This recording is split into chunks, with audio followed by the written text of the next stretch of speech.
Bent double like old beggars under sacks, knock-kneed, coughing like hags, we cursed through sludge, till on the haunting flares we turned our backs, and towards our distant rest began to trudge.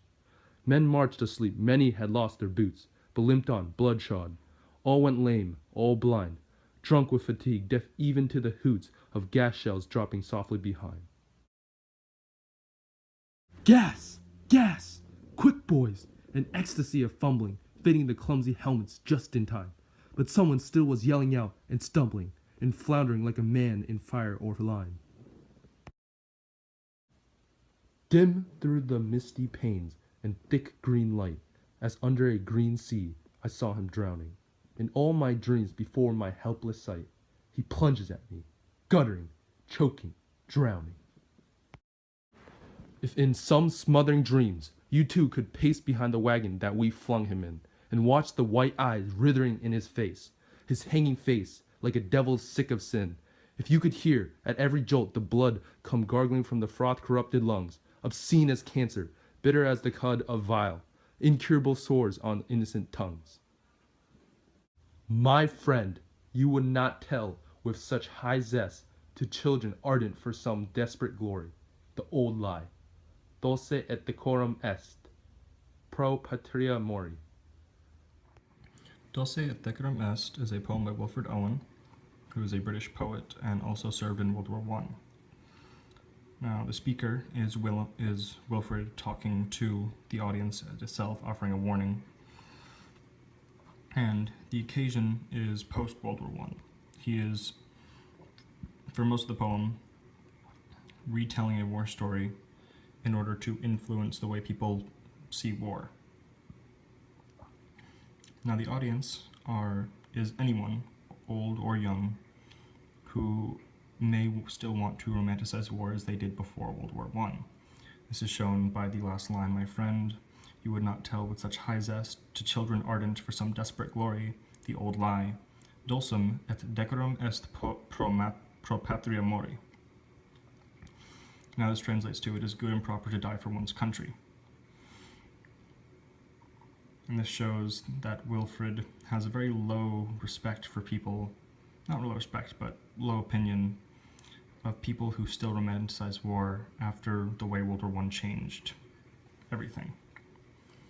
Now the purpose is to offer a warning. The first 3 stanzas, he uses a war story of soldiers, haggard, pretty much empty shells of what they were, shambling on to their destination when they're raided by mustard gas, and one soldier is not able to get his mask on in time, and in doing so drowns in the gas. And then the last stanza is a figurative shift from telling the story itself to offering a warning directly to the audience. The subject is obviously war, the nature of war, and whether it should or should not be romanticized and glorified. In Wilson's opinion, it should not. World War I changed everything about war. Even 20 years before, war was glory and a rite of passage, but now war has become deadlier, bloodier, and more horrifying. Technology advanced at an incredibly alarming rate, and this created war crimes that before war crimes existed. People slaughtering each other in new ways that were not limited by anything. Now, in the first stanza, the tone is shown very well. The tone for most of the poem is scared and overall just very descriptive. He uses a lot of very vivid imagery to create the horrifying picture of what is going on in the scene. Soldiers knock-kneed, lame, blind, bloodshot, fatigued, deaf to everything around them, and trudging through sludge. Then, in the second stanza, that goes to a literal shift, not from what he's talking, but in the men, they suddenly snap back awake. They have their instinct back, and also their fear. There's mustard gas, and they fumble with their masks. They're afraid, but they get them on, and one soldier is not fast enough and drowns. The third stanza is most likely his highest point of warning, because he doesn't actually give a literal warning till the fourth stanza, but this is the most descriptive and just very sad part of the poem. In all my dreams before my helpless sight, he plunges at me, guttering, choking, drowning.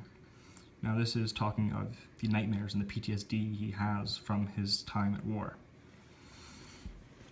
And this highly serves its purpose to change the way people look at war and what it does to people. Now the last stanza switches to an actual warning, talking of basically saying, if you've seen what I've seen and know what happens in those battles, then you would not glorify war the way you are now. You would look upon it with disgust and horror and try to do everything in your power to avoid war, rather than seeing it as a rite of passage. And that is the subject. The subject and the purpose are very similar in the fact that he wants to change the way people view war and the way people view war, especially as a rite of passage, not so much anywhere else, but as a rite of passage in a way of glory.